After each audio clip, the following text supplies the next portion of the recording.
a lonely millionaire raised his blind twin children in silence, believing discipline was enough to protect them. But when a simple young woman entered his mansion, forbidden music and stories awakened colors, dreams, and feelings he thought he had lost forever. Prepare yourself, because this story will touch your heart. Subscribe to the channel, leave your like on this video, and comment where you're watching from. Sometimes, it's the most unlikely hands that teach us to see in the dark. The Castleton mansion loomed over the hill like a forgotten sentinel. Imposing, with its neoclassical columns and tall windows, it was admired by all who passed the winding road leading to town. But no one knew that behind those marble walls, silence tasted like ash. Henry Castleton watched the rain through his office window. Drops ran like tears down the glass, creating ephemeral drawings that soon disappeared. His fingers drummed on the mahogany desk, a nervous habit he'd acquired over the past 8 years. The wall clock showed almost midnight, but sleep avoided him like an old enemy.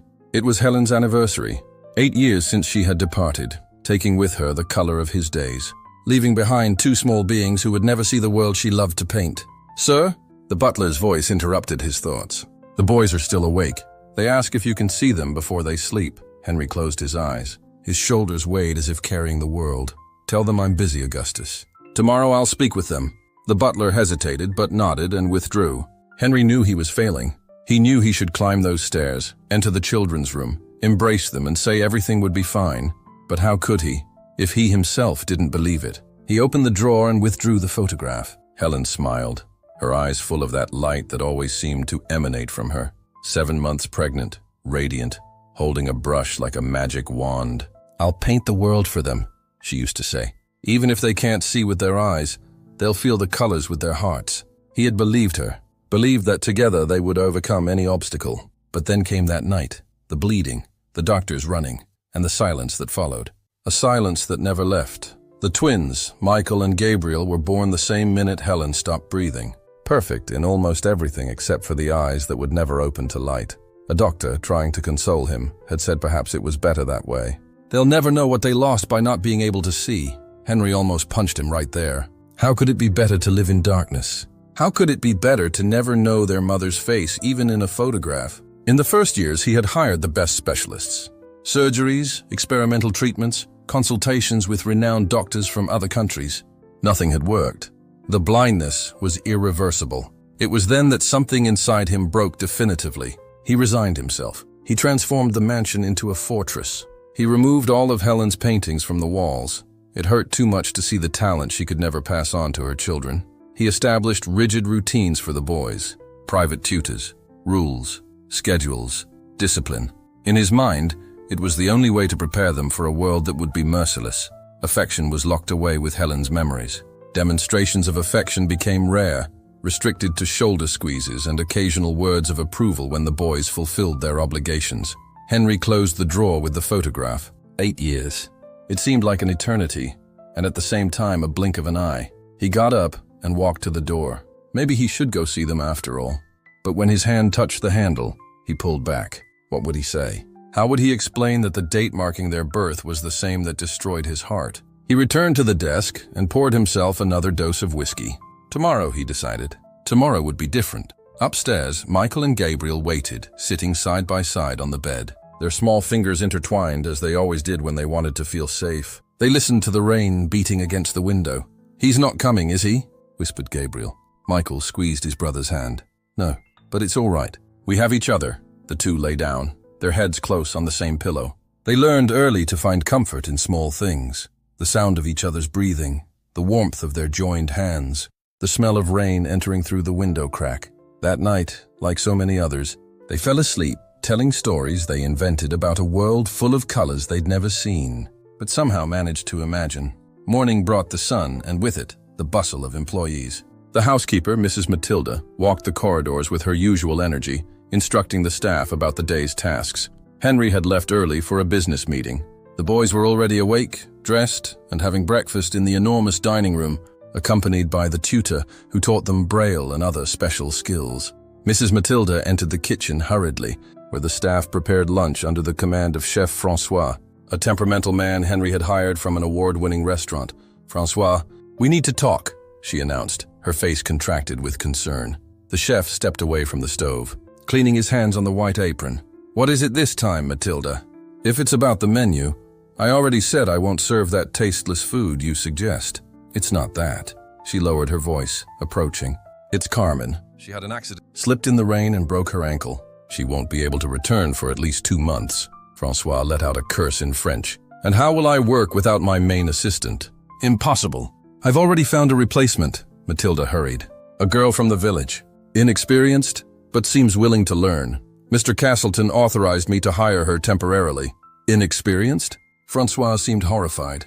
"What will I do with a country girl who barely knows how to tell a carrot from a turnip?" The discussion was interrupted by a gentle knock on the back door. Matilda went to open it, while Francois continued grumbling. On the threshold stood a young woman. She couldn't be more than 20-some years old. Brown hair tied in a simple bun, large clear eyes, skin bronzed by the sun. She dressed modestly, but cleanly. She carried a small, worn suitcase and a wet umbrella. "Good morning," she said with a firm but gentle voice. "I'm Louise Mendez. Mrs. Matilda called me to replace someone in the kitchen." Matilda let her in, quickly explaining the situation. Francois examined her from top to bottom, skepticism evident in his gaze. "Have you worked in any professional kitchen before?" "No, sir," Louise replied honestly. "But I've been cooking since I was 12. I took care of my younger siblings in the house after my mother became ill. I learned quickly and I'm not afraid of hard work." Francois huffed but had no choice. Matilda made it clear that the boss wouldn't authorize hiring someone more qualified for a temporary position. "Very well," the chef surrendered. "But you will follow my instructions to the letter, understood? No improvising or grandmother's recipes." Louise nodded. "Yes, sir." While Matilda showed the new employee where to store her belongings and explained the house rules, Francois returned to the stove, grumbling about how everything would go wrong. No one noticed when Henry entered the kitchen, silent as always.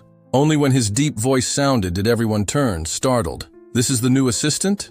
Louise turned to him. Their eyes met briefly before she lowered her head in a sign of respect. "Yes, sir." "Louise Mendez." Henry observed her for a few moments. There was something about her he couldn't define. A calm, perhaps. A dignity that didn't match her simple clothes. "Your function is the kitchen," he said finally. "Nothing beyond that." "Understood." "Perfectly, sir." "The boys," he hesitated. "My children have special needs. They shouldn't be disturbed in their routines. If you encounter them in the corridors, be discreet and don't distract them." "I understand, sir." Henry nodded briefly and left, leaving behind a tense silence. Francois returned to his pans, Matilda left to supervise the cleaning of the rooms, and Louise was instructed to begin peeling a mountain of potatoes.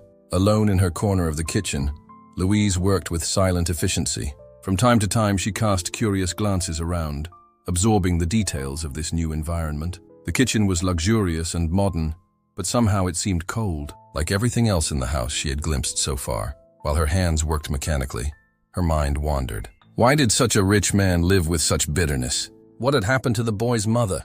And what kind of special needs would the children have? At lunch, she found out. Francois instructed her to prepare a tray to take to the boys, who ate separately in a study room. When she questioned why, the chef replied dryly, "The boys are blind. The father prefers they eat alone with the tutor. Says they need to learn independence." Louise felt a tightness in her chest. Blind children, raised in silence, separated even during meals. What kind of life was that? Later, while organizing the pantry according to Francois's instructions, Louise began to sing softly. It was an old habit, a way to chase away the silence that always bothered her. The melody was simple, a lullaby her grandmother had taught her. She was so absorbed that she didn't notice when the pantry door opened. 2 small figures appeared, moving with the caution of those who know every centimeter of the environment. "Hello," called a childish voice. "Who's singing?" Louise turned, surprised. Before her stood 2 identical boys, about 8 years old. Black hair well cut, fair skin and eyes. Eyes that didn't see her but seemed to search for her. "It's me," she replied softly. "Louise, the new kitchen helper." The boys turned their faces toward her voice, curious. "Your voice is beautiful," said one of them. "The music too, thank you. It's an old song from my grandmother. Can you sing more?" asked the other boy. Louise hesitated, remembering the boss's severe words. But how could she deny something so simple to 2 children who seemed so hungry for a bit of music? "Maybe another day," she replied gently. "Shouldn't you be with the tutor now?" "He's busy with some books that arrived. He said we could explore a bit," explained the first boy. "I'm Michael." "This is my brother Gabriel. It's a pleasure to meet you," said Louise, smiling even knowing they couldn't see. "Do you come to the kitchen often?" They don't let us, replied Gabriel. They say it's dangerous, but we know the way. We count steps and memorize where everything is. There was pride in his voice. And Louise felt instant admiration for the intelligence and courage of these children. That's impressive, she praised sincerely. You must be very smart. Both smiled, and it was as if a ray of sunshine had entered the dark pantry. What are you doing? Asked Michael, curious. Organizing the spices. Your father has an incredible collection here. Spices? Repeated Gabriel. Like what? Cinnamon, cloves, cardamom, saffron, black pepper. Would you like to smell them? The boys' faces lit up with enthusiasm. Louise opened one of the jars and gently brought it close to Michael's nose. What do you think it is? The boy inhaled deeply, his face contracting in concentration. Sweet, warm. It feels like Christmas. Cinnamon, exclaimed Louise. Exactly. It feels like Christmas. Gabriel also wanted to participate, and soon all three were involved in a game of guessing aromas. The boys laughed, exclaimed in surprise, asked questions about where those spices came from, how they were used. It was at this moment that the pantry door opened completely, revealing Henry Castleton's severe figure. Silence fell like a stone. Michael. Gabriel, he said, his voice controlled but tense. The tutor is looking for you. Return immediately. The boys lowered their heads, the joy from moments before evaporating instantly. Yes. Father, they replied in unison, moving precisely toward the exit. When they were alone, Henry faced Louise with coldness. I thought I had been clear this morning. Forgive me. Sir? She replied, sustaining his gaze. The boys appeared while I was working. I didn't want to be rude to them. It's not about rudeness, but about respecting the rules of this house. My children have a carefully planned routine. Interferences like this can harm them, Louise wanted to argue. She wanted to say that she had seen more life in those children's faces in the last 15 minutes than in all the time since she had arrived at the Yo mansion. But she knew this would only result in her immediate dismissal. It won't happen again. Sir, she said simply. Henry nodded, satisfied with the apparent submission. I see Francois put you to organize the pantry. Continue, and remember, your function is the kitchen. Nothing beyond that. He left, leaving the door open behind him. Louise breathed deeply, containing the indignation growing in her chest. There was something deeply wrong in that house, in that family. And although it wasn't her initial intention, now she felt that perhaps she was there for a greater purpose than simply peeling potatoes. Finishing her work in the pantry, Louise returned to the main kitchen. Francois had already left for his break, and she found herself alone. Without thinking much, she began to sing again, now a little louder, a cheerful song about birds and freedom. If someone, by chance, had been passing through the corridor at that moment, they might have seen two small figures stopped by the half-open kitchen door, timid smiles on their faces as they absorbed every note of that forbidden melody. 3 weeks had passed since Louise's arrival at the Castleton mansion. Despite Henry's severe warning, something had begun to change in the dynamics of that house. It was subtle, almost imperceptible to those who didn't pay attention. But it was there. It started with the music. Louise didn't stop singing while she worked. Francois, initially irritated with what he called unnecessary noise, eventually got used to it. In fact, even the temperamental chef seemed calmer when the gentle melody filled the kitchen. The twins, of course, were the first to notice. Despite no longer being able to visit the kitchen directly, the tutor had received express orders not to allow them to explore during their lessons. They found other ways to get close. Window in the corridor leading to the library was close to the kitchen. During reading hours, when the tutor believed they were practicing Braille, the boys would silently slip away to that window. From there they could hear Louise's songs, the stories she told apparently to no one while cooking. And then, the turtle, whom everyone thought too slow to win, crossed the finish line before the conceited hare, she said, while beating cake batter. Do you know why? Because persistence beats arrogance. And because sometimes, those who seem weakest have a strength no one sees. Michael and Gabriel absorbed every word, every story, every description she made of foods, colors, places she had known. It was as if Louise painted pictures with words, pictures they could see with their ears, with imagination. One afternoon, while the boys studied in their room, Gabriel whispered to his brother, Michael, can you imagine the colors she describes? Michael remained silent for a moment, thoughtful. I don't know if what I imagine are really colors, but when she talks about the red of apples, I feel something warm, alive, like the sun on skin. And when she describes the blue of the sky, I feel something big, calm, like cool wind. Gabriel smiled. Me too. And the green of plants for me is like the smell of wet grass. Yellow is like the taste of honey. It's strange, isn't it? "We never thought like this before." What the boys didn't know was that Louise did this intentionally. After the incident in the pantry, she had realized how much those children were deprived of sensory stimuli, of imagination, of joy, and she decided that, even without being able to interact directly with them, she would find a way to enrich their lives. So every day, while cooking, she described aloud what she saw through the window, the colors of the garden, the flight of birds, the clouds that changed shape in the sky. She told stories from her childhood in the countryside, of characters who faced seemingly impossible challenges.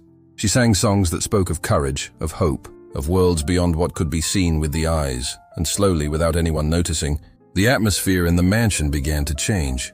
The twins began to smile more, to ask questions that surprised their tutor, to demonstrate a curiosity that hadn't existed before. Augustus, the butler, noticed that they now ate meals with more pleasure, asked to touch food before eating it, wanted to know where ingredients came from. Mrs. Matilda noticed that the employees seemed lighter, that tasks flowed better. Even Francois, always so critical, reluctantly admitted that the inexperienced girl had talent in the kitchen. Only Henry seemed oblivious to this transformation, or perhaps not completely oblivious, but resistant to acknowledging it. His routine remained rigid. He left early, returned late, dined alone in his office, rarely saw the children beyond the brief formal moments he allowed himself at the end of the day. But one night, something different happened. Henry had returned early from a business trip. The house was silent as always. He headed to his office, expecting to find the usual sepulchral silence that accompanied him every night. But as he passed through the corridor leading to the bedroom wing, he heard something that made him stop. Laughter. Childish laughter. Carefree. Joyful. He followed the sound, intrigued. It came from the boys' room. The door was ajar, and Henry approached silently, peering through the gap. What he saw left him motionless. Michael and Gabriel were sitting on the carpet, surrounded by various objects, seeds, pieces of fabric, dry leaves, small stones. Their fingers touched each item delicately, while they talked animatedly about textures, shapes, and colors. "This seed is rough, it must be dark brown," said Michael, holding what appeared to be a chestnut. "And this stone is smooth and cold, like the blue Louise described," replied Gabriel. Henry felt his heart tighten. Louise, the cook. So she was behind this change. She who had put these ideas in the boys' heads, who had taught them to see the world in a way he had never considered possible. His first impulse was anger. Who was she to interfere in the education he had chosen for his children? Who was she to challenge his rules, to awaken hopes that could turn into disappointments? He was about to enter the room and put an end to it when Gabriel said something that paralyzed him. "You know, Michael, I think Mom must have been like Louise." "Why?" "Because Dad keeps all her things but never talks about them. It must be because she was special like Louise. Someone who knew how to see beauty in everything." Michael agreed, thoughtful. "Sometimes I dream about Mom. In the dream, she has a voice similar to Louise's. Not the same, but sweet like that. And in the dream I see colors, I see the sky, I see both of you." Henry pulled back, feeling as if he'd been punched in the stomach. Helen. His children dreamed of Helen, imagined her as someone who could show them beauty even in darkness, exactly as she would have done if she were alive. He returned to his office, mind in turmoil. He poured himself a dose of whiskey and walked to the window. The night was clear, starry. Helen loved nights like this. She used to drag him to the garden, insisting he observe the sky with her. "Look, Henry," she would say, pointing to the stars. "Even in the deepest darkness, there's light. There's always light if we know how to look." A tear ran down the man's face, the first in many years. He had buried not only Helen, but also the ability to see beauty in the world. And in the process, he had deprived his children of experiencing this beauty in the only way they could. What would Helen think of him now? What would she say if she saw how he had raised the children for whom she gave her life? That night, Henry couldn't sleep. The boys' laughter, the words about Helen, everything echoed in his mind. And along with that, an uncomfortable thought. Perhaps he had been wrong. Perhaps the rigidity, the silence, the strict rules weren't what his children needed. The next morning he made a decision. He needed to know this woman better who was, without permission, transforming his house. After breakfast, he went to the kitchen. Francois was complaining about an ingredient order that hadn't been fulfilled, while Louise worked in silence, separating fresh herbs. Seeing the boss, Francois immediately straightened his posture. "Mr. Castleton, I was just telling this girl that we need real saffron, not this cheap imitation they sent." Henry raised his hand, silencing the chef. "We'll resolve this later, Francois." Now I'd like to speak with Miss Mendez, alone. The chef seemed surprised, but nodded and withdrew. Louise continued her work, apparently unperturbed. Although her heart had accelerated, she was certain she would be fired. Miss Mendez, began Henry, approaching. It seems my children are fascinated by you. Louise raised her gaze, meeting the boss's eyes. There was determination in her face, not fear. Sir, if this is about the stories and songs I share while working, it's exactly about that, he interrupted. Despite my clear instructions, you found a way to influence my children. They talk about colors they've never seen. Create games based on your stories and even, he hesitated, dream about the mother they never knew. Imagining her like you, Louise paled. She was ready to defend her actions, but didn't expect the boys to associate her with their deceased mother. Sir, I never intended to occupy a place that doesn't belong to me. If the boys talk about their mother, it's because they miss her, not because I suggested any comparison. Henry studied her face, looking for signs of falsehood. He found none. Why do you do this? Why do you care so much about two children you barely know? The question caught her by surprise. Louise thought for a moment before answering. Because every child deserves more than to survive, sir. They deserve to live. Your children are extraordinary. Intelligent, sensitive, curious. They don't need pity or overprotection. They need opportunities to discover the world in their own way. And you think you know what's best for them? More than their own father? Louise sustained his gaze. No, sir. I only know that darkness is less frightening when filled with imagination, and that losing one's sense doesn't mean losing the ability to appreciate life's beauty. The words hit Henry like accurate arrows. There was truth in them, a truth he had been ignoring for years. My wife said something similar, he murmured almost to himself. Louise waited, without interrupting the moment of vulnerability she perceived in the man before her. She was a painter, he continued, surprising himself with his own desire to talk about Helen after so long. She believed art was a form of communication that transcended the senses. She used to say her paintings weren't just to be seen, but felt. She seemed to be a wise woman, Louise replied softly. She was. Henry swallowed hard, fighting emotion. And I failed her. I promised I would give our children everything they needed to be happy, even with their limitations. But instead, I built a prison around them. A prison of silence and rigidity. For the first time since arriving at that house, Louise saw the man behind the mask of coldness. She saw the pain, the regret, the love distorted by fear and guilt. It's never too late to change, sir, she said. Your children are still children. They have a whole life ahead. And more importantly, they love you. They speak of their father with admiration, even when they're alone. Henry blinked, surprised. They talk about me? Of course. Gabriel always says you're the smartest man in the world. And Michael treasures every word of approval he receives like a treasure. A strange and almost forgotten emotion warmed Henry's chest. Pride, perhaps. Or simply love. That pure love he had felt the first moment he held his children in his arms. Before Helen's loss anesthetized him. What do you suggest, then? He asked, in a softer tone than intended. Louise smiled, a genuine smile that lit up her face. That you allow them to explore the world, sir. Not just with books and lessons, but with all the senses they possess. Let them touch, smell, hear, taste. Let them create mental images of things they can't see.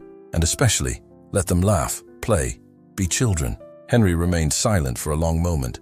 When he finally spoke, his voice was laden with a difficult but firm decision. You have permission to continue what you've been doing. Your stories, your songs. But I want to be informed.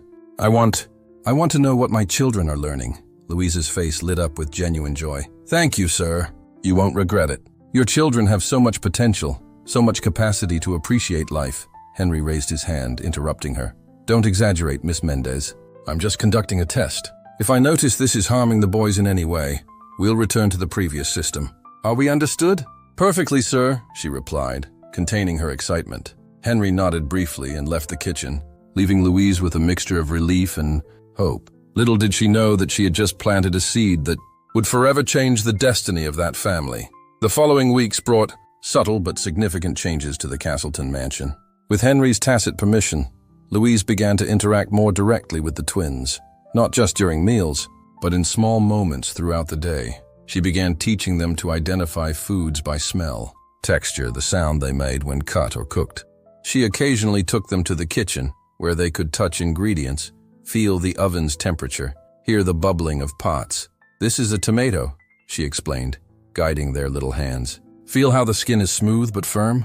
Inside, it's juicy and has small seeds. When it's ripe, it's red like the heat of fire, like the feeling of sun on skin a summer day. The boys absorbed everything with insatiable curiosity. Their questions became increasingly complex, their observations more sophisticated. If we mix the red of the tomato with the yellow of mustard, what color will we have? Asked Gabriel once. Orange, Louise replied. Like the sunset, like the taste of tangerine. And if we mix all colors? Wanted to know Michael. Well, it depends on how we mix. With light, all colors together form white. With paint, they form a dark brown, almost black, like the darkness we see, asked Gabriel, thoughtful. Louise hesitated, not wanting to sadden the boys. But Michael intervened. I don't think it's like darkness. Darkness is empty. What we feel when we mix all colors is full of possibilities. That answer moved Louise. She realized more and more that these children possessed a sensitivity and wisdom beyond their age. They didn't see with their eyes, but saw the world in a way that many sighted people never could. Henry, in turn, observed this evolution with a mixture of fascination and apprehension. He kept his distance, but attentive. Occasionally, he asked the tutor for reports on the boys' academic progress, fearing that all these distractions might harm their studies. To his surprise, the tutor reported that the twins were performing better than ever. Their vocabulary had expanded considerably. Their concentration ability had improved, and they showed genuine interest in subjects that previously seemed to bore them. It's as if they've awakened. Sir, commented the man, adjusting his glasses. Before they learned because they had to. Now they learn because they want to. These words stayed with Henry. He began to notice small things. How the boys now conversed during dinner, sharing what they had learned. How they asked to touch objects they previously ignored. How their faces lit up when hearing footsteps in the corridor, especially Louise's. One afternoon, while working in his office, he heard music coming from the garden. He approached the window and saw something that left him breathless. Louise was sitting on the grass with Michael and Gabriel, teaching them to play an old guitar. The boys' little hands slid across the strings carefully, while their faces expressed total concentration. That's it. Very good, she exclaimed. Feel the vibration. Music isn't just sound, it's sensation. It's as if the notes dance through your fingers. The boys laughed when they missed a chord, tried again, celebrated when they succeeded. There was pure joy in that scene, a joy Henry hadn't seen since the days with Helen. It was then he realized Louise wasn't just teaching his children to see the world differently. She was giving back to them something he himself had taken away, the ability to feel joy, to appreciate life despite their limitations. That night, after the boys fell asleep, Henry did something he hadn't done in years. He went down to the basement, where he had stored all of Helen's paintings after her death. He turned on the light and contemplated the canvases covered by sheets, protected from the dust of time. With trembling hands, he removed one of the sheets. The revealed painting was a portrait of himself, with closed eyes, a serene smile on his lips. Helen had painted him this way because she said he was more authentic when he didn't worry about appearing strong. To truly feel, sometimes we need to close our eyes, she had written on the small plaque beside the painting. Henry felt tears burn his eyes. How could he have forgotten this fundamental lesson? How could he have thought that depriving his children of sensory experiences, of joy, of discoveries, would be a way to protect them? He spent hours in that basement, rediscovering Helen's work, remembering her words, her laughter, her way of seeing the world. When he finally went upstairs, it was already dawn and something had changed inside him. A resolution, perhaps, or the beginning of an awakening. Spring advanced, bringing new aromas and sounds to the Castleton mansion.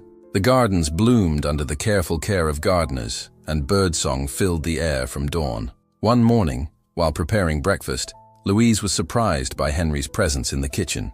It wasn't uncommon to see him there now. He had begun appearing more frequently, silently observing her interactions with the boys, but something in his expression seemed different. Good morning, Mr. Castleton, she greeted with the naturalness she had developed in recent times.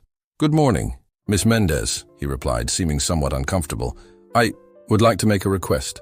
Louise looked at him with curiosity. Of course, sir. The boys, they mentioned a picnic you talked about. Something about feeling grass under their feet, wind on their faces. Yes, I talked about it yesterday. I thought it would be an interesting sensory experience for them. I would like... Henry hesitated, as if the words were difficult. I would like to participate, if it's not inconvenient. Louise almost dropped the spoon she was holding. In all these months, Henry had never directly participated in activities she organized for the twins. He observed, questioned, sometimes even approved with a brief nod, but never got involved. "It would be wonderful, sir," she replied, not hiding her joy. "The boys would be delighted." A slight blush colored Henry's usually pale cheeks. He seemed like a man divided between the desire to get closer and the fear of exposing himself. "I don't know if I'll be good at this," he admitted, lowering his voice. "I don't know how to act with them in situations like this." The honesty of that confession moved Louise. For the first time, she clearly saw that Henry's coldness wasn't indifference, but armor. Protection against the fear of failing as a father. "Just be yourself, sir," she said gently. "Your children don't expect perfection. They just want your presence, your attention." Henry nodded, an almost imperceptible movement. "When would this picnic be?" "We can organize it for this afternoon if you're available." "The weather is perfect. I'll be available," he replied, with a determination that surprised them both. When Louise told the boys that their father would participate in the picnic, their reactions were of pure joy. They ran to get ready, asking constantly if it was time yet, if their father was really coming. That simple change in plans transformed what would be a common activity into an extraordinary event. Mrs. Mathilda helped prepare a special basket. Francois surprisingly offered to make small gourmet sandwiches, and even the tutor seemed excited about the prospect. In the afternoon, Henry appeared in the garden, dressed more casually than usual. He seemed nervous, displaced, like someone about to perform a task for which he didn't feel prepared. The boys, upon perceiving his presence, ran toward him with impressive precision, guided by the sound of his footsteps. Henry stood rigid for a moment, but then, in a gesture that surprised everyone, he knelt down and opened his arms. The twins hugged him tightly, and he closed his eyes, absorbing that moment. Louise observed from a distance, too moved to interfere. There was something deeply intimate in that scene, something that belonged only to that father and his children. The picnic was spread on the soft grass, under the shade of a large tree. Louise had chosen the location carefully, close enough to fragrant flowers for the boys to smell their aroma, far enough from the house for them to experience the sensation of a small adventure. At first, Henry seemed uncomfortable, responding with monosyllables to his children's animated questions. But gradually he began to relax. When Michael asked what the view was like from there, Henry surprised everyone by answering, "The garden extends to a small hill. The flower beds form a pattern your mother designed." She said that, seen from above, it looked like a large butterfly with colorful wings. It was the first time he mentioned Helen so naturally, so full of living memory. The boys fell silent for a moment, absorbing that precious information. "What was her voice like?" asked Gabriel timidly. Henry swallowed hard. Louise thought of intervening, fearing the question might be too painful, but he answered first. "Gentle, musical. She sang to you while you were still in her belly. She said that even if you couldn't see her paintings, you would hear her music." "And did we listen?" "I wanted to know Michael." "Yes," Henry replied, his voice choked. "You moved more when she sang, as if you were dancing inside there." The boys smiled, enchanted with this glimpse of the mother they never knew. And Henry, to everyone's surprise, continued. He talked about how Helen loved sunny days, how she painted outdoors whenever she could, how she was radiant when she learned she was expecting twins. It was as if a dam had burst. Years of silence giving way to a flow of memories, some painful, others sweet, all precious. Louise kept discreetly aside, feeling she was witnessing something sacred, the beginning of healing for a family so long fractured by pain. When the sun began to set, painting the sky in tones the boys couldn't see, but which Henry and Louise described in detail, something extraordinary happened. Gabriel, who was lying on his back on the grass, pointed upward and said, "Dad, I think I can see a light. Very faint, but it's there." Henry froze. Louise held her breath. "Where, son?" asked Henry, trying to control the emotion in his voice. "There," Gabriel replied, pointing to the setting sun. "It's like a warm spot." Henry looked at Louise, his eyes wide with a silent question. She nodded, equally astonished. Could it be true? Could Gabriel really be perceiving light? "Michael," called Henry, his voice trembling. "And you? Can you see anything?" Michael shook his head, seeming a bit sad. "No, Dad." "I only feel the warmth." Henry embraced both children, silent tears running down his face. He didn't know if what Gabriel described was really vision or just his sensitive imagination. But at that moment, it didn't matter. What mattered was that, for the first time since his children's birth, he allowed himself to feel hope. Back at the mansion, after the boys retired, Henry sought Louise in the kitchen. She was arranging the last items from the picnic when he entered, his face still marked by the afternoon's emotion. "Do you think it's possible?" he asked without preamble. "That Gabriel is really seeing something?" Louise pondered for a moment. "I'm not a doctor, sir, but I know there are different degrees of blindness. Some can perceive light, shadows, even if they can't distinguish forms or colors clearly.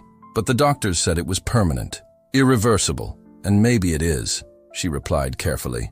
"Maybe what Gabriel experienced is just a sensation, not vision properly speaking," but she hesitated, seeking the right words. "Even if they can never see like we see, your children are learning to see the world in ways we might not fully understand." Henry remained silent, absorbing those words. Finally, with a vulnerability he had never shown before, he asked, "What should I do now?" The question caught Louise by surprise. The powerful Henry Castleton, the man who controlled financial empires, asking for guidance from a simple cook. "I think you've already begun to do it, sir," she replied gently. "Today was an important day. Your children got to know their mother a bit through your words, and you allowed yourself to remember her with love, not just with pain." Henry nodded slowly. "Thank you," he said, the simple word carrying a weight both felt. "For today, for everything you've done for them, and for me." Before Louise could respond, he withdrew, leaving her alone with her thoughts. Something was changing in that house, in that family. A light that had long been extinguished was beginning to shine again, timid but undeniable. What none of them knew was that this light would soon face a shadow that would arrive in the form of an unexpected visit, bringing with it old wounds and new threats to the fragile happiness they were beginning to build. The news arrived on a Sunday morning, when the Castleton mansion enjoyed a different quietude from before. No longer the oppressive silence of a house in mourning, but the peace of a home slowly relearning to breathe. Henry was having coffee on the veranda, watching his children play in the garden under Louise's attentive supervision. In the past 2 months, since the picnic, changes had become more evident. The twins explored the world with growing confidence. Michael had developed an extraordinary ear for music, while Gabriel continued reporting occasional light perceptions, especially on very bright days. Henry himself had changed. He was still reserved, still worked too much, but now made a point of dining with his children every night. On Fridays, he canceled commitments to participate in what Louise called sensory expeditions, walks through the garden, the greenhouse, sometimes even the woods near the property. It was during one of these moments of peaceful contemplation that Augustus appeared, bringing a letter. "Just arrived, sir, by special messenger." Henry frowned upon recognizing the elegant monogram on the envelope. He opened it with suddenly tense fingers and read the contents. His expression hardened, momentarily returning to the cold mask he had worn for so long. "Any problem, sir?" asked the butler, noticing the change. "My sister-in-law," Henry replied, folding the letter with precise movements. "Samantha's returning from Paris. She'll be here tomorrow. She wants to see her nephews." Augustus couldn't completely disguise his reaction. Samantha Valente, Helen's sister, hadn't visited the mansion since the funeral. The few times she had come after that, her visits had ended in heated discussions with Henry. "Should I prepare the guest room then?" "Yes," Henry sighed. "And notify Mrs. Matilda. Samantha has always been demanding." When Augustus withdrew, Henry returned his gaze to the garden. The boys now touched different plants, while Louise explained their characteristics. There was a naturalness in that scene, a harmony he feared to see disturbed. Samantha never approved of how he raised his nephews. She always criticized, always suggested changes, always insinuated he was failing as a father. In the past, her visits left the boys tense, aware of the friction between adults. And now, just when they finally found balance, Henry breathed deeply, trying to control the anxiety growing in his chest. Maybe he was exaggerating. Maybe Samantha would notice the improvements, the boys' happiness, and this time would be different. But an inner voice said he was just deluding himself. Samantha Valente arrived the next day, punctually at 10 in the morning. Her silver Jaguar climbed the gravel road with the same imposingness as its owner. Tall, elegant, with blonde hair impeccably arranged and designer clothes. She was the opposite of her older sister. Helen had been sunny, warm, unpretentious. Samantha was cold, calculating, materialistic. Henry received her at the entrance, polite but reserved. The boys were in the living room, dressed in their best clothes, instructed to be cordial with the aunt they rarely saw. "Henry," she greeted, extending her gloved hand. Still with the same severe appearance. "Didn't Paris do you any good?" "Samantha," he replied, ignoring the provocation. "Welcome. The boys are eager to see you." It was a polite lie. The twins, in fact, had shown apprehension upon learning of the visit. They remembered their aunt's strong perfume, the way she spoke to them as if they were incapable of understanding. the tension that always filled the air when she was around. In the living room, Samantha examined her nephews with critical eyes. 8 years since birth, and the resemblance to Helen was notable. The same delicate features, the same face shape. But there was something different about them now. Something that wasn't present in the last visit. A confidence, a vivacity. "Michael, Gabriel," she said, approaching. "How you've grown. You're almost little men." The boys smiled politely, turning their faces toward her voice. "Hello, Aunt Samantha," they replied in unison. "Welcome to our home." "So polite," she observed, casting a surprised look at Henry. "And they seem different." "We're learning many new things," said Michael, brightening up a bit. "I can play guitar now. Would you like to hear?" Samantha blinked, clearly not expecting that offer. "Maybe later, dear. I'm tired from the trip. But I'm curious. What other new things have you been learning?" Gabriel smiled, a genuine smile that lit up his face. "We're learning about plants, about music, about how things have different textures."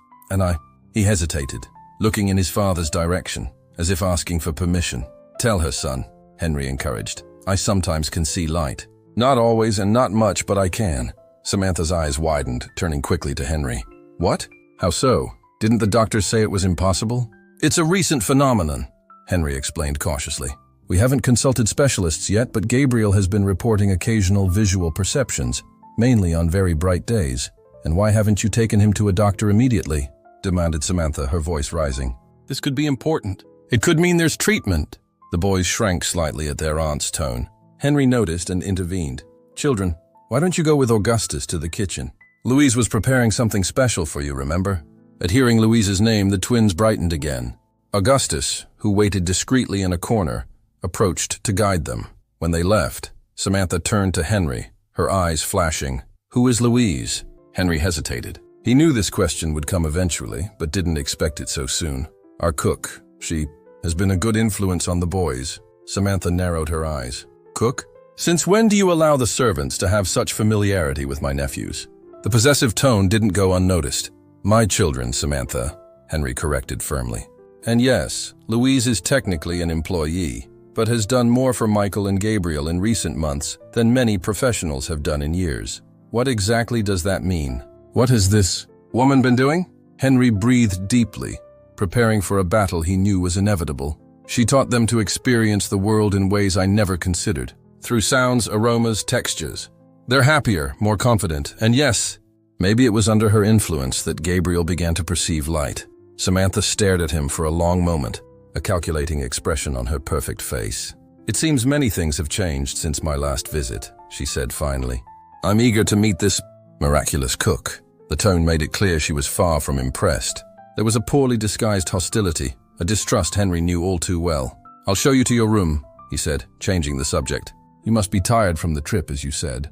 While he guided her through the mansion, Henry felt a weight settling in his chest. Samantha's arrival brought to the surface old tensions, old wounds, and instinctively, he knew she represented a threat to the fragile happiness his family was beginning to build. In the kitchen, Louise received the twins with her usual enthusiasm. She had prepared a surprise, small animal-shaped breads that they could identify by touch before eating. "This looks like a rabbit," exclaimed Michael, feeling the long ears of the little bread.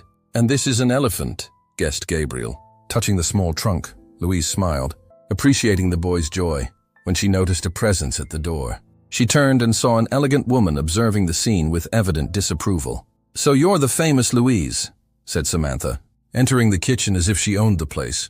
The boys immediately became tense.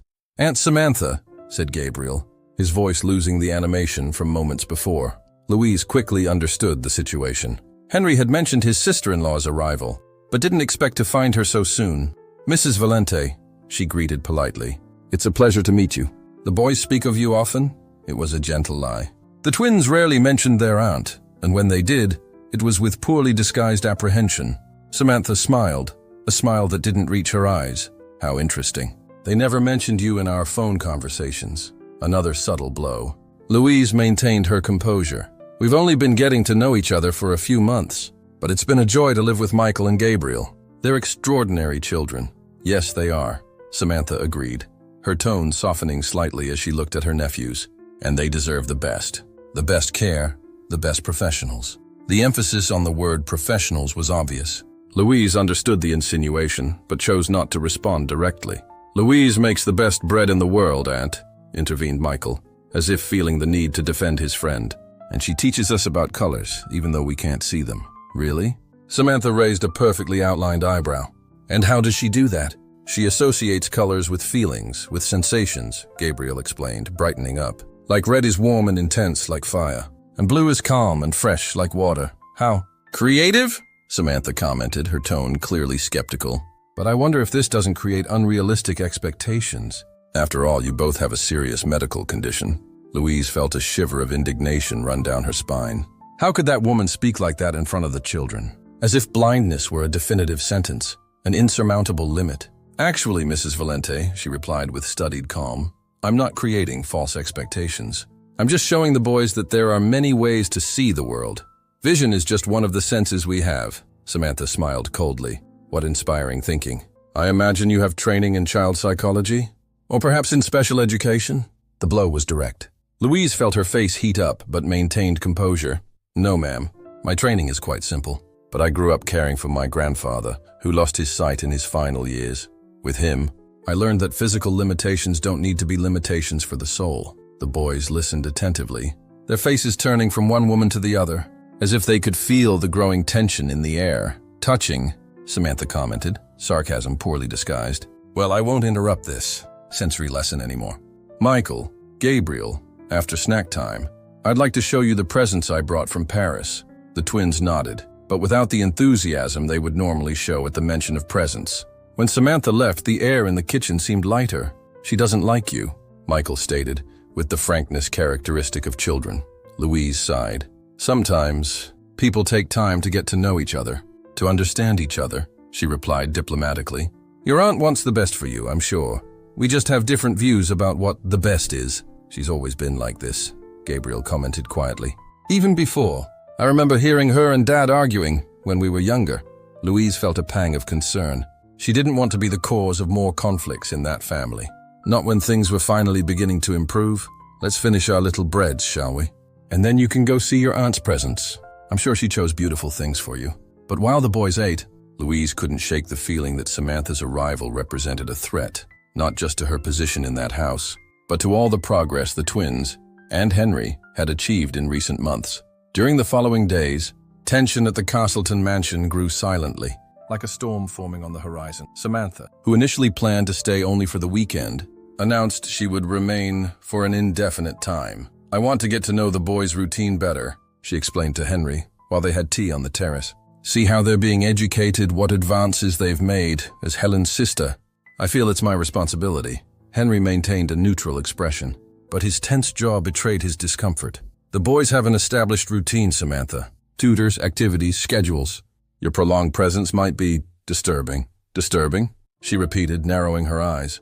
"Or perhaps you fear I'll see things you'd prefer to keep hidden." "What are you talking about?" "This cook, for starters. The influence she clearly exerts over my nephews. And over you." Henry felt his face heat up. "You're completely misinterpreting the situation. Louise is an employee who has helped the boys develop their sensory skills. Nothing more. Then why do the boys call her by her first name? Why do they speak of her with such familiarity? Why do they defend her as if she were—" She hesitated, choosing words with calculated cruelty, as if she were their mother. The mention of Helen, even if indirect, hit Henry like a physical blow. His control wavered momentarily. Never insinuate that someone could replace Helen. The boys know who their mother was. I made sure of that. Samantha pulled back slightly, realizing she had touched too sensitive a point. "I didn't mean to offend, Henry. I'm just concerned. Helen entrusted those boys to us, to you to raise them, to me to ensure they'd always have a connection with her. And I see this woman, this stranger, assuming a role that doesn't belong to her." Henry breathed deeply, trying to control his growing irritation. "You barely spend a few days a year with the boys, Samantha. You live your life in Paris, in London, wherever society is most brilliant at the moment. And now you come here, questioning my decisions as a father?" It was Samantha's turn to become furious. "Maybe I'm not as present as I'd like, but I know how to recognize when something is wrong. Helen would be horrified if she saw her children being educated by a country girl." The words hung in the air, sharp as blades. For a long moment, neither spoke. Then, with dangerous calm, Henry said, You didn't know your sister as well as you think, Samantha. Helen would never judge someone by their origin or formal education. She valued kindness, sincerity, the ability to see beauty where others see only limitations. Samantha laughed. A cold and unpleasant sound. Oh, please. Helen was a naive idealist, always was. And I see you inherited that trait from her. Trusting a complete stranger with your vulnerable children.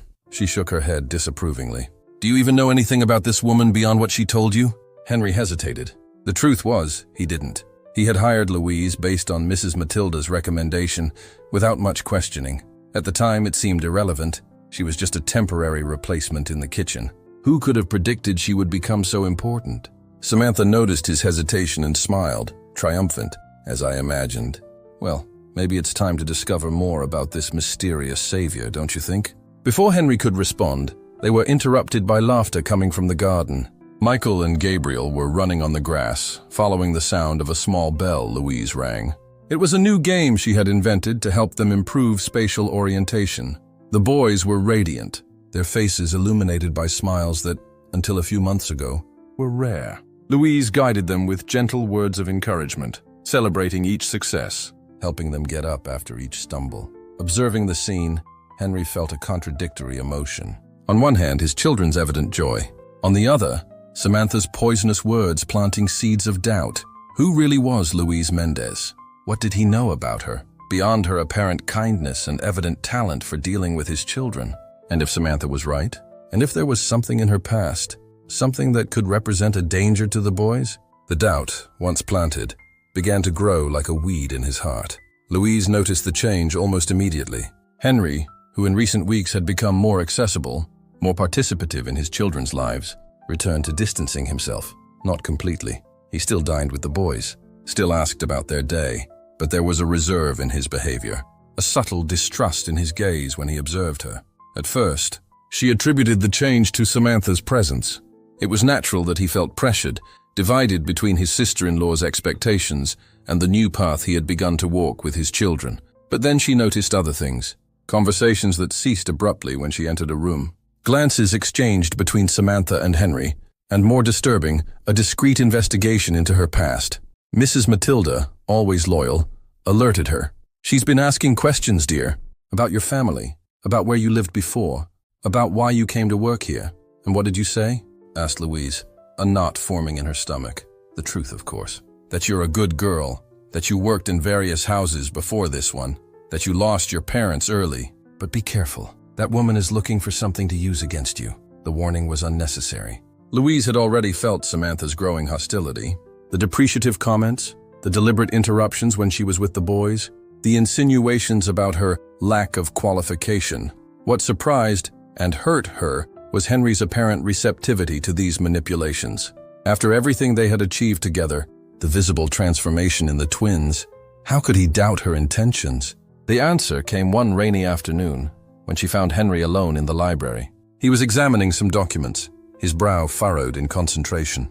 Louise hesitated at the door, considering returning later, but he looked up and saw her. "Miss Mendez," he said formally. "Do you need something?" The coldness in his voice hurt Louise more than she expected. "Forgive the interruption, sir. I came to get that storybook Michael asked for." "For bedtime," Henry nodded rigidly. While Louise searched for the book on the shelves, she felt the weight of his evaluative gaze. Finally, unable to bear the tense silence, she turned to face him. "May I ask what I did wrong, sir? I've noticed a change in your behavior since Mrs. Valenti's arrival." Henry seemed momentarily surprised by her frankness. He put the documents aside and interlaced his fingers on the desk. "It's not about what you did, Miss Mendez, but about what you didn't tell me." Louise felt her blood freeze. "I don't understand. Your past," he said directly. "Samantha did some research. She discovered you didn't mention certain circumstances when you were hired." The room seemed to spin around Louise. So Samantha had found out. But how much? What exactly did she know? "Sir, I don't know what Mrs. Valenti told you, but that you worked for the Montero family before coming here," Henry interrupted. "And that you left there abruptly after an incident with the eldest son." Louise closed her eyes for a moment, trying to control the wave of nausea that overcame her. That story distorted, used against her. "It wasn't how it seems," she said, her voice firmer than expected. "The young man, he tried. With me. I repelled him. The mother didn't believe it. She preferred to think I had seduced him. Henry observed her face, looking for signs of lies. Samantha suggests you have a pattern. Approaching wealthy families, creating emotional bonds, especially with vulnerable children. The accusation was so absurd, so unfair, that Louise felt tears of anger burn her eyes. And do you believe that? After everything you've seen?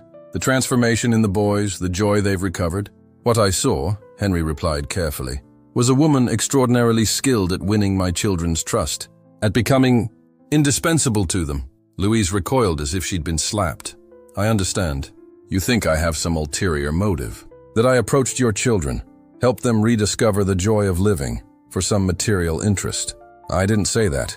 You didn't need to. It's in your eyes. Louise breathed deeply, fighting tears. Sir, all I did was offer Michael and Gabriel what any child deserves. Attention, stimulation, affection. If that makes me suspicious in your eyes, then maybe I really should leave. Henry stood up abruptly. No one spoke of leaving. No? And how can I continue here knowing you distrust me? That you allow that woman to poison your mind against the only person who managed to bring a little light to this dark house? The words came out with more force than intended, loaded with deep hurt. Henry seemed momentarily speechless. The boys would miss you, he said finally. And would you? Asked Louise on impulse. Would you miss me too? The question hung between them, loaded with unspoken meanings. For an instant, something wavered in Henry's gaze. A vulnerability, a silent admission. But then, like a door closing, his face returned to the mask of control. That's irrelevant, he replied coldly. My children's well-being is my only concern. Louise nodded, resigned. Of course. She found the book she was looking for and headed to the door. Before leaving, however, she turned one last time. Sir, regardless of what you think of me, I ask only one thing. Don't let Mrs. Valente's bitterness destroy the progress your children have achieved. They deserve more than a life of limitations imposed by fear. She left before he could respond, her heart heavy with the certainty that her time in that house was coming to an end. The confrontation with Henry left Louise deeply shaken, but she made an effort not to show it in front of the boys. She continued her activities with them, the stories, the songs, the sensory games. If there was a new sadness in her voice, the twins were too sensitive not to notice. You're different, Michael observed during a music session in the garden. Your voice is lower. Louise smiled melancholically, though she knew he couldn't see. I'm just a little tired today, dear. Is it because of Aunt Samantha? Asked Gabriel, always intuitive. We heard her talking about you with Dad. Not very good things. Louise swallowed hard. Of course the boys would notice. Their sharp hearing, their sensitivity to nuances in voices and behaviors, nothing escaped them. Sometimes adults have disagreements, she replied cautiously. Your aunt wants the best for you, just like me. We just have different ideas about what that means. She wants you to go away, said Michael directly. We heard her telling Dad that you're not qualified. Louise's heart tightened. How to explain to 8-year-old children the complex dynamics of prejudice, envy, and control that motivated Samantha? Michael, Gabriel, she began, choosing words carefully. Regardless of what happens, I want you to know one thing. The time we spent together, everything I learned from you, everything we shared, will always stay with me. And I hope it stays with you too. The boys stood motionless, understanding the implication of her words. Are you really going away? Asked Gabriel, his voice choked. I don't know, she replied honestly. But if that happens, it won't be because I want to, but because sometimes adults need to make difficult decisions. It's not fair, exclaimed Michael, tears running down his face. You're the only person who really understands us. Who doesn't treat us like we're broken, completed Gabriel, also crying. Louise hugged them, allowing herself finally to shed some silent tears. You were never broken, she whispered. You're perfect exactly as you are, and one day everyone will see that. Even your father, even your aunt. At that moment, none of the three noticed the figure watching them from the library window. Henry, having witnessed the scene, felt something break inside him. The pain on his children's faces, Louise's gentleness even in the face of adversity. All of this contrasted violently with Samantha's poisonous insinuations. Which of them was really thinking about the boys' well-being? Which of them had brought light to their lives? The answer was painfully obvious, but pride and fear still prevented him from acting. The breaking point came 3 days later, during dinner. It was a tense meal, as they had all become since Samantha's arrival. The boys ate in silence, responding only when directly questioned. Henry remained distant, lost in thoughts. Only Samantha spoke, detailing her plans for her nephews. I spoke with a specialist in children with visual impairment, she announced, serving herself wine. Dr. Hawthorne, from London. He runs a renowned institution, a special boarding school for cases like Michael and Gabriel's. Henry looked up, suddenly alert. Boarding school? Yes, Samantha continued, as if not noticing the growing tension. A place where they would receive specialized education, advanced therapies, away from sentimental distractions. The twins became completely motionless, their forks suspended in the air. I'm not interested in sending my children to a boarding school, said Henry, his voice dangerously calm. Samantha smiled condescendingly. I understand your hesitation, Henry, but think about what's best for them. Trained professionals, other young people with similar conditions, a structured environment to maximize their development. No, interrupted Michael, surprising everyone. We don't want to go, dear, said Samantha with false sweetness. You're too young to understand what's best. We're not, exclaimed Gabriel, his voice trembling. We know very well what's best for us. And it's not being away from home, away from Dad, away from... He stopped abruptly, but everyone knew what he was going to say. Away from Louise. That's it, isn't it? Samantha laughed, a cold and cutting sound. That woman convinced you that only she can help you. That's the pattern, Henry. First, she becomes indispensable. Then, enough. Henry's voice resonated through the room, making everyone jump. Michael, Gabriel, please go to your room. I need to talk with your aunt. Alone. The boys got up silently, moving with their usual precision. When they left, silence weighed for a few moments.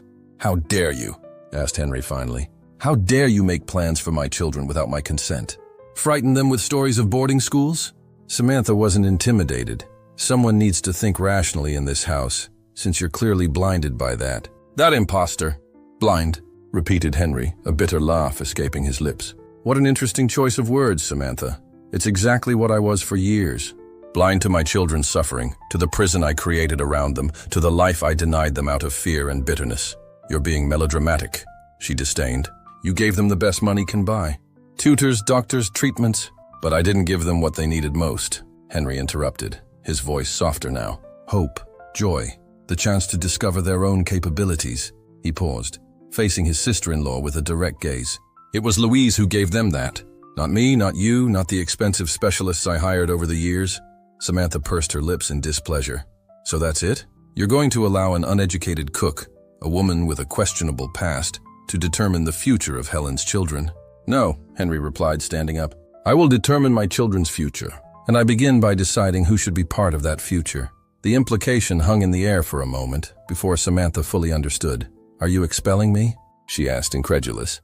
Me? The only connection your children have to their mother. Helen would be horrified by your behavior, Samantha. By your cruelty disguised as concern. By your contempt for someone who only brought joy to this house. Are you choosing that? That nobody over your deceased wife's family? Over Helen's sister? Henry stared at her for a long moment, finally seeing her as she really was. A bitter, manipulative woman, incapable of understanding the unconditional love Helen had for everyone, especially for her children. I'm choosing my children, he replied simply. Something I should have done long ago. Samantha stood up, her face contorted in fury. You'll regret this, Henry. When she reveals her true intentions, when she uses those vulnerable children for her purposes, you'll remember this moment and know I was right. She turned dramatically and left the dining room, her heels echoing through the corridor. Henry remained motionless, feeling a strange mixture of relief and apprehension. He had made a decision, a definitive break with the past, but the future was still uncertain, and there was an important conversation he needed to have. Henry found Louise in the kitchen, organizing cabinets with almost frantic energy. He immediately noticed something was wrong. Her movements were tense, her eyes were red, as if she had been crying. Miss Mendez, he called softly. She turned, startled. Seeing him, she straightened her posture as if preparing for confrontation. Sir, do you need something? Can we talk? Louise hesitated but nodded, discreetly drying her hands on her apron. I heard about the disagreement at dinner, she said, breaking the uncomfortable silence. The boys are very shaken. Henry closed his eyes for a moment, guilt weighing on his shoulders. Samantha is leaving, he announced. Tomorrow morning. Louise stared at him, surprise evident on her face. I understand. No, you don't understand. Henry approached, stopping a few steps from her. I made a mistake. Miss Mendez, I allowed Samantha's insinuations, her poison, to make me doubt something I saw clearly with my own eyes. The good you brought to this house, to my children. Louise blinked rapidly, as if trying to process what she was hearing. "Sir, please," he interrupted gently. "Let me finish. For years I lived in a world of shadows, not just because of my children's blindness, but because of my own refusal to see beyond the tragedy that struck us. I built walls around us, convinced I was protecting them, when in reality I was imprisoning them." He paused, gathering courage for the most difficult admission. "And then you arrived. With your songs, your stories, your way of seeing beauty where I saw only limitations, you showed my children, and me, that there are infinite ways to experience the world. That the absence of sight doesn't mean absence of light." Emotion began to choke his voice, something he hadn't allowed for so long it seemed almost strange. "I apologize, Louise, for doubting you, for allowing Samantha to plant seeds of distrust. And I ask, if it's not too late, that you stay.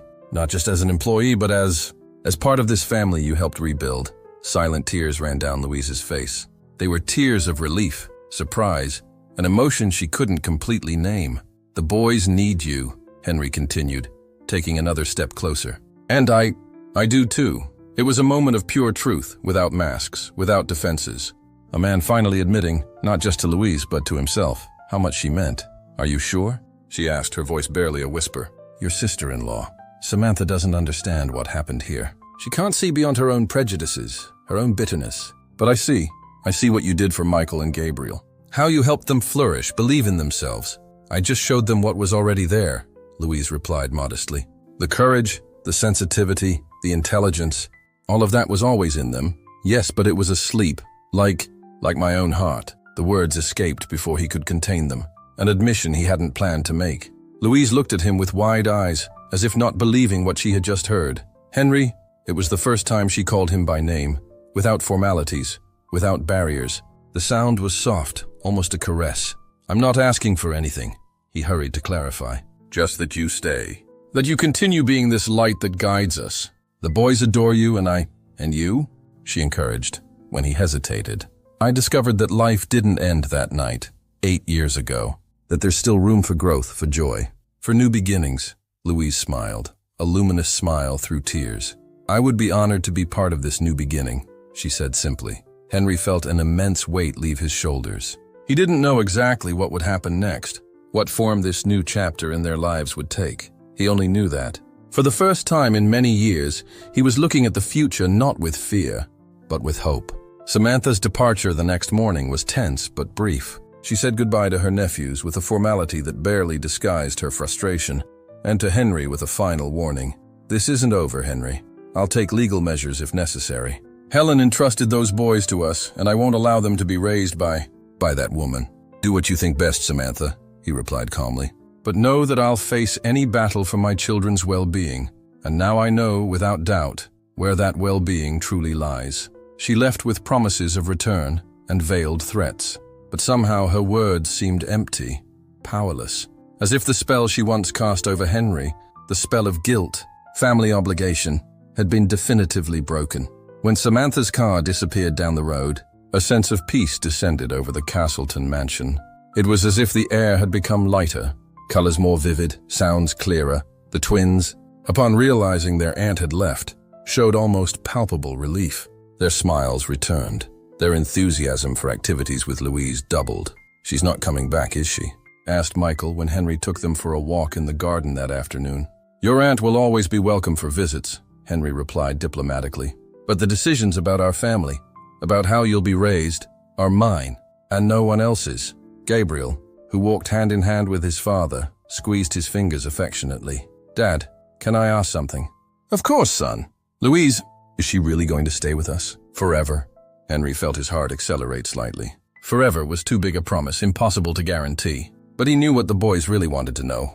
"Louise is part of our family now," he replied carefully. "She'll stay with us as long as she wants, as long as she feels this is her place." The boys smiled, satisfied with the answer.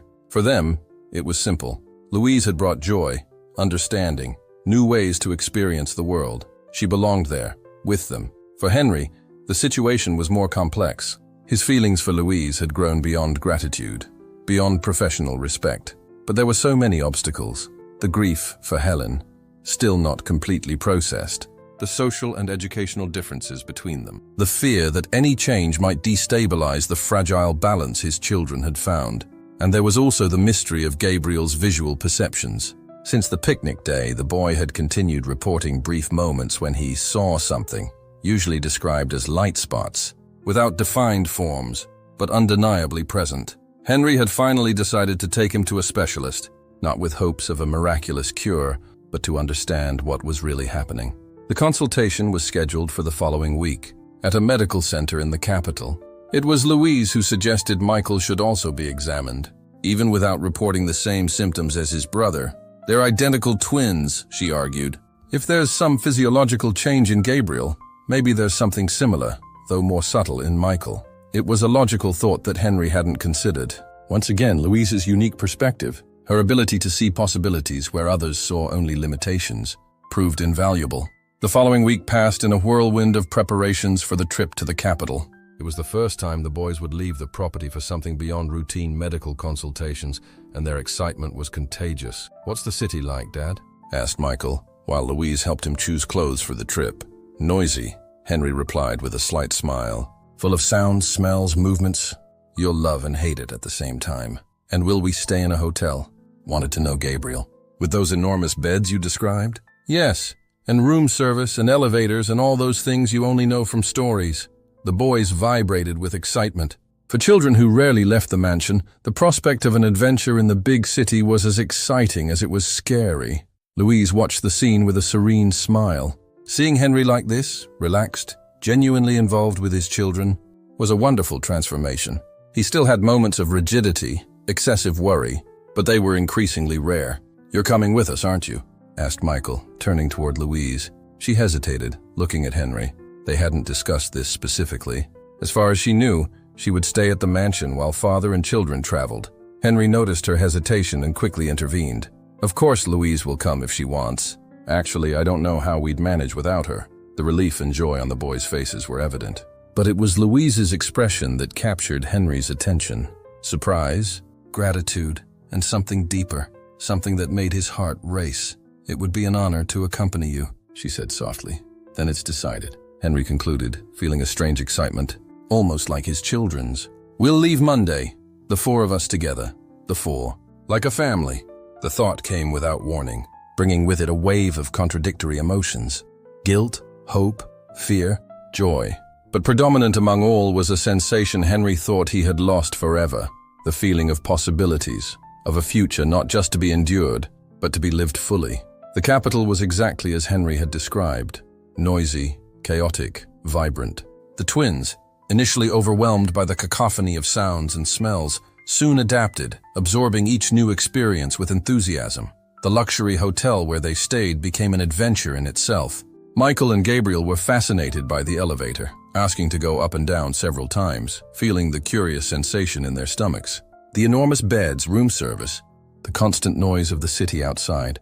Everything was new, exciting, a little scary, but mainly wonderful. Louise stayed in a room connected to the boys, while Henry occupied a larger suite across the hall. It was a practical arrangement, allowing her to be close to help the twins if they needed during the night, but maintaining appropriate distance from Henry. The medical consultation was scheduled for Tuesday morning. Dr. Ribeiro was a renowned ophthalmologist, specialized in rare cases of visual impairment. His office occupied an entire floor in a modern building in the city center. Henry was visibly tense while they waited in the luxurious waiting room. Louise, sitting between the twins, told stories in a low voice to keep them entertained, but occasionally cast worried glances in his direction. "Everything will be fine," she whispered. When the boys were distracted by a tactile game a nurse had kindly brought, Henry tried to smile, but the result was more of a tense grimace. What if there's nothing?" he asked, his voice almost inaudible. "If it's just Gabriel's imagination? Then we continue as before," Louise replied simply. "We continue helping them experience the world as richly as possible, with or without sight. And if there is something," Henry insisted, giving voice to his greatest fear, "something I should have noticed years ago? Some possibility of treatment we lost because I was too busy building walls around them, instead of looking for doors." Louise extended her hand, lightly touching his. It was a simple gesture, but loaded with understanding. "We can't change the past, Henry. Only the present and future. And you're doing that now, aren't you? Doing everything you can for them." Before he could respond, the office door opened, and Dr. Ribeiro appeared. He was a man in his 50s, with gray hair and a gentle face behind thick-framed glasses. "Mr. Castleton, we can begin." The examination was detailed and lengthy. First Gabriel, then Michael, were subjected to a battery of sophisticated tests. Besides Dr. Ribeiro, a team of specialists assisted, recording results, asking questions, observing the boys' reactions to different light stimuli. Henry and Louise waited in an adjacent room, the silence between them loaded with anxiety and contained hope. Finally, after what seemed like an eternity, Dr. Ribeiro called them for a conversation, while the twins rested under the team's supervision. "Mr. Castleton, Miss Mendez," he began, indicating they should sit. "I have some preliminary observations I'd like to share." Henry felt his throat tighten. "Is it about Gabriel's light perceptions?" The doctor nodded, flipping through some notes. "Yes, and not just that. We performed light response tests, magnetic resonance, and a new neural mapping technology that allows us to visualize how the brain processes, or tries to process, visual information." He paused, as if carefully choosing the next words. "What we found is fascinating. Gabriel presents what we call residual light perception. It's not vision in the conventional sense. He can't distinguish forms, colors, or movements. But there's definitely a neural response to intense light stimuli." Henry held his breath. "And was this always there?" "Probably yes," the doctor replied. "What's interesting is that this capacity seems to have been, let's say, awakened recently, as if Gabriel's brain had finally found alternative pathways to process some basic visual signals." "But is this possible?" asked Louise, leaning forward. "Can the brain create new connections like this after so many years?" Dr. Ribeiro smiled, approving the question. "Neuroplasticity," he explained. "It's the brain's capacity to reorganize itself, create new connections, find alternative routes. It's more pronounced in childhood, but continues throughout life. And sometimes, it's stimulated by environmental changes, new experiences, different types of stimuli." Henry and Louise exchanged a meaningful look. Both were thinking the same thing. The changes of recent months, the new sensory experiences, the music, the stories, the freedom to explore. "And what about Michael?" asked Henry, turning to the doctor. "He hasn't reported the same symptoms as his brother." "No, but curiously the exams show similar neural patterns, though less developed. It's as if the same process is happening, but at a different pace. So he could also, eventually." The doctor raised his hands in a cautious gesture. "I don't want to create unrealistic expectations. Mr. Castleton, we're talking about very rudimentary perceptions, not recovery of vision as we know it. But yes, there's a possibility Michael might also develop some level of light perception."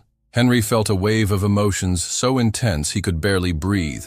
It wasn't a cure, the doctor had made that clear, but it was more than he had ever dared hope. "What can we do?" he asked, when he finally recovered his voice. "Is there some treatment, some therapy that might help this process?" "There's no established protocol for cases like this," Dr. Ribeiro admitted.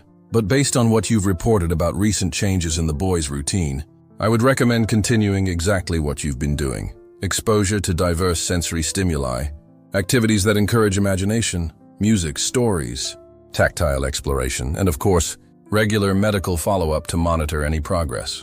Louise smiled, a mixture of relief and validation. Everything she had instinctively offered, the twins, what Samantha had disdainfully called sentimental distractions, was now being recommended by a renowned specialist. "There's one more thing," the doctor continued, turning a page in his notes. "I asked the boys about when Gabriel began noticing these light perceptions. He mentioned a picnic a few months ago. He said it was the first time he felt the sun as a bright spot, not just as heat on his skin." Henry closed his eyes for a moment, remembering that day. The picnic. The first moment he really allowed himself to be a father, not just a provider. The day he talked about Helen with love, not just pain. The day he finally began to see light, even if metaphorically. "Thank you, doctor," he said, extending his hand. "You don't know how much this means to us." The doctor shook his hand, smiling gently. "The human brain is a wonderful mystery, Mr. Castleton, and sometimes the greatest advances don't come from complex medical procedures, but from something much simpler and more powerful. Love, stimulation, patience. You're giving that to your children, and the results are already visible.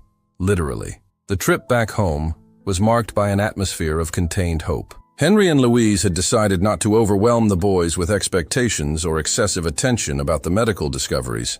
They explained, in simple terms, that the light spots Gabriel perceived were real, not imagination, and that both their brains were finding new ways to process information. "So I'm not going crazy?" asked Gabriel, relieved. "Of course not, dear," Louise replied, laughing softly. "Your brain is just learning new things, like when you learn to play guitar.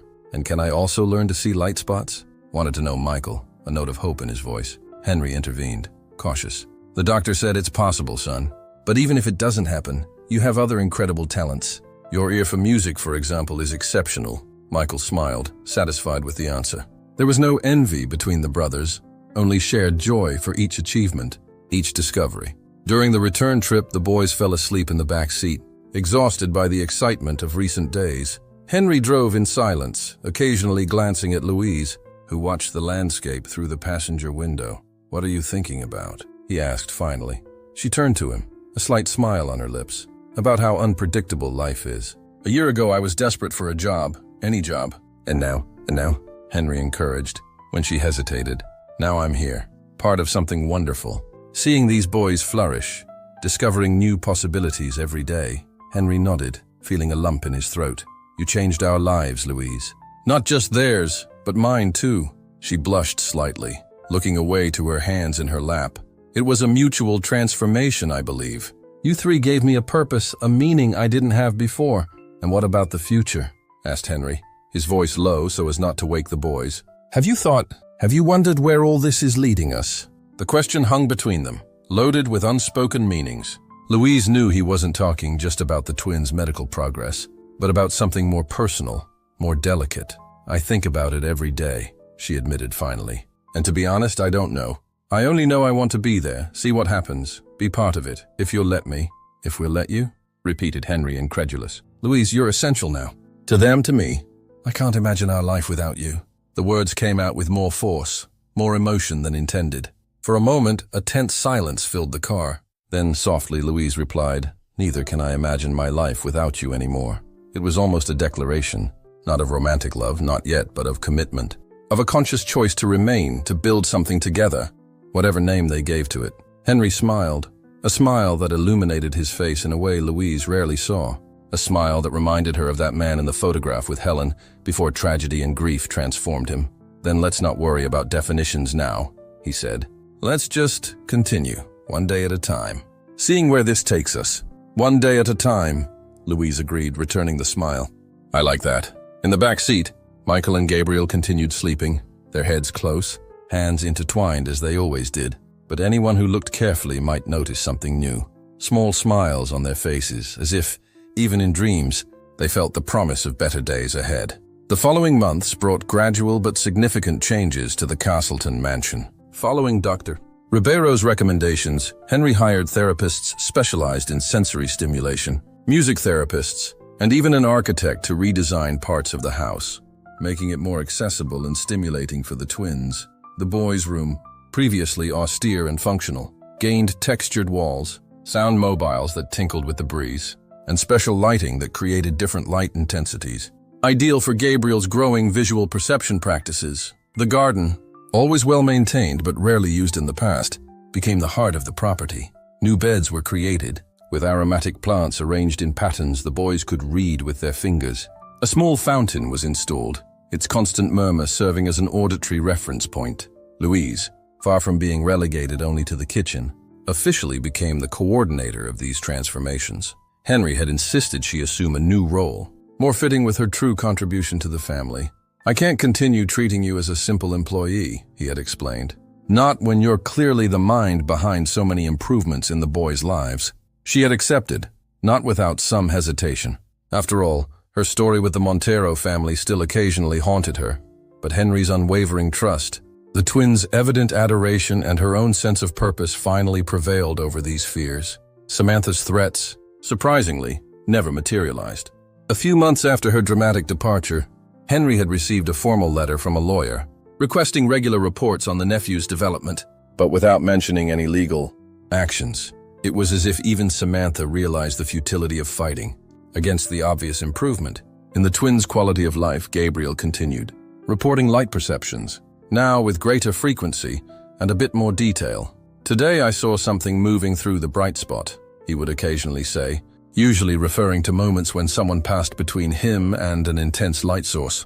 "Michael, to everyone's joy, began showing similar signs around Christmas. Nothing as pronounced as his brother, just occasional reports of feeling the difference between a dark and illuminated environment. But it was a beginning, a promise. Dr. Ribeiro, who now visited them regularly for follow-up, remained cautious in his evaluations, always emphasizing they were dealing with residual perceptions, not recovery of vision, properly speaking. But even he couldn't hide his fascination with the boy's progress. "It's extraordinary," he commented during a visit in early spring. "The neural development we're observing is significant, and it's not just about visual perception. General cognitive capacity, motor coordination, emotional development. Everything is progressing at an accelerated pace." "It's the environment," Louise affirmed, with the quiet conviction that characterized her. "They finally have permission to explore, to try, to fail sometimes, to be children, not just patients." The doctor nodded, agreeing completely. "And what about you two?" he asked with a perceptive smile. "I also noticed some interesting changes there." Henry and Louise exchanged glances quickly, a light blush rising to both their faces. Their relationship had evolved gradually over recent months, from a partnership based on the boy's well-being to something more personal, more intimate. Nothing had been officially declared. No clear line had been crossed. But there were casual touches that lingered a bit longer than necessary. Nightly conversations in the library, after the boys fell asleep, that extended until dawn. A mutual comfort in simply being in each other's presence. "We're discovering our path," Henry replied diplomatically. "One day at a time." The doctor smiled, satisfied with the answer. "Sometimes," he observed, "healing happens at levels we can't measure with medical equipment, and it's not limited to whom we consider patients." It was a perceptive observation that perfectly captured what was happening in that house. Everyone was healing, in their own way. The twins, naturally, with their physical and emotional progress, but also Henry, slowly emerging from years of paralyzing grief, and even Louise, finding a place where her gift for nurturing, for inspiring, was not just accepted, but celebrated. It was the twins' 9th birthday. Almost exactly 1 year since Louise's arrival at the Castleton mansion. The day had dawned perfect, with a clear blue sky and a gentle breeze that carried the aroma of spring flowers. Henry had organized a small celebration in the garden. Nothing extravagant. The boys still felt overwhelmed in large groups, but significant. Some of the therapists and teachers who had become important in their lives were invited, along with Dr. Ribeiro and his wife, Mrs. Matilda. Francois, who surprisingly had become an enthusiastic ally in Louise's sensory culinary adventures, and other close employees would also participate. It was the first time in 9 years the mansion received a party, a significant milestone not lost on anyone. Louise woke early, anxious for everything to be perfect. Not for the guests, but for the twins. She wanted this birthday, the first they would truly celebrate, to be unforgettable. While preparing a special breakfast tray to take to the boys, she heard familiar footsteps approaching. Henry entered the kitchen, already dressed for the day, but with a strangely tense expression. "Good morning," he greeted, trying to smile. "Up so early?" "I wanted to surprise the boys," she explained, indicating the elaborate tray with animal-shaped pancakes, fresh fruits arranged in colorful patterns, and juices in glasses with special straws. "It's an important day." "Yes, it is," Henry agreed, approaching. There was something in his posture that alerted Louise, a seriousness and intensity that didn't match the festive occasion. "Did something happen?" she asked, placing the tray on the table. Henry hesitated, as if searching for the right words. "I received news from Samantha," he said finally. "She'll be here today." Louise felt a chill in her stomach. After almost a year without direct contact, only occasional communications via lawyers, the prospect of Samantha's return was disturbing. She confirmed she's coming?" "Yes, she sent a telegram last night. Said she has important news and wouldn't miss her nephew's birthday for anything." Louise breathed deeply, trying to control sudden anxiety. "Well, she's family. She has every right to participate." Henry came closer, lightly touching her arm. "Louise, I want you to know that nothing has changed. Whatever Samantha brings with her, threats, manipulations, attempts to interfere, my position remains the same. You're part of this family now," she smiled, grateful for the reaffirmation, even though a small part of her still feared. Samantha Valente wasn't someone who gave up easily on her objectives, whatever they were. "Thank you," she said simply. "Should we tell the boys she's coming?" Henry nodded. "Yes, I don't want them to be caught by surprise. But let's try not to let this overshadow the celebration, right? Today's about them, about how much they've progressed, how much they've grown." "Absolutely," Louise agreed, recovering some enthusiasm. Shall we wake them together? I'm sure they'd love to start the day with both of us. The small pronoun, us, didn't go unnoticed by Henry. His face softened, the smile now genuine. I can't think of a better way to start this day. The party was planned for mid-afternoon, but since early morning, the mansion buzzed with activity. The gardens were decorated with colored lanterns that would be lit at nightfall, creating an effect Gabriel could appreciate with his growing light perception. Textured ribbons were hung in trees, so both boys could see the decoration through touch. The food table was organized as a sensory journey, dishes arranged not just by type, but by complementary aromas, contrasting textures, varied temperatures. François had outdone himself, creating delicacies that were both visual and tactile and gustatory. The presents were carefully selected and wrapped in papers of different textures, some containing small music boxes that played when opened. Every detail had been thought to maximize the birthday boy's experience. The twins naturally were radiant. The prospect of Samantha's visit had caused only a brief cloud in their enthusiasm. They were too busy exploring the decorations, helping with final preparations, imagining the surprises the day would bring. The first guests began arriving around 2 in the afternoon, Dr. Ribeiro and his wife bringing a special present, a set of Braille books that told stories about great musicians who overcame physical limitations. I thought it would be inspiring, the doctor explained, while the boys examined the books with agile fingers and growing smiles. It's perfect, Louise assured. Michael has shown so much interest in music. Who knows where this will take him? The therapists and teachers arrived next, each bringing meaningful presents that celebrated the boys' progress. When the party was in full swing, the sound of a car at the property entrance announced Samantha's arrival. Henry and Louise exchanged tense glances, preparing for what was to come. To everyone's surprise, however, Samantha wasn't alone. Beside her was a tall man of distinguished appearance, carrying a medical briefcase. "Henry," she greeted with a formality that contrasted with her previous hostility. "I see the celebration is interesting." Before he could respond, she turned to her nephews, who approached cautiously, guided by the sound of her voice. "Michael, Gabriel, how you've grown." Her voice contained genuine emotion that surprised everyone. "I brought someone very special to meet you. This is Dr. Laurent from Paris, one of the world's greatest specialists in regenerative eye surgery." Henry felt his heart tighten. So this was it, another attempt to intervene, to devalue all the progress they had achieved without invasive medical procedures. "Samantha," he began, his voice tense. "I don't think this is the time for—" "Please," she interrupted, raising her hand. "It's not what you're thinking. I didn't come to confront you or to belittle what you've done. I came because I finally understood." The silence that followed was dense with disbelief. Louise, who had kept discreetly away, now approached, positioning herself protectively beside the twins. "Understood what, exactly?" asked Henry, suspicious. Samantha breathed deeply, as if gathering courage. "That I was wrong," she admitted, the words clearly difficult for her. "Dr. Ribeiro sent me copies of the boys' progress reports with your permission. I saw the MRIs, the test results. It's extraordinary." She turned to Louise, and although her gaze still contained a certain reserve, there was no longer the previous contempt. "What you achieved with them, what all of you achieved together, isn't something traditional medicine would have accomplished alone." Dr. Laurent stepped forward, extending his hand to Henry. "Mr. Castleton, I'm here not to propose surgeries or invasive procedures, but to learn. Your children's case is unique, a notable example of neuroplasticity induced by environmental stimulation. If you'll allow me, I'd like to observe, document, maybe even collaborate with Dr. Ribeiro." Henry was astonished. Of all the possibilities he had imagined for Samantha's visit, this was the last he would expect. "Why this change?" he asked directly to his sister-in-law.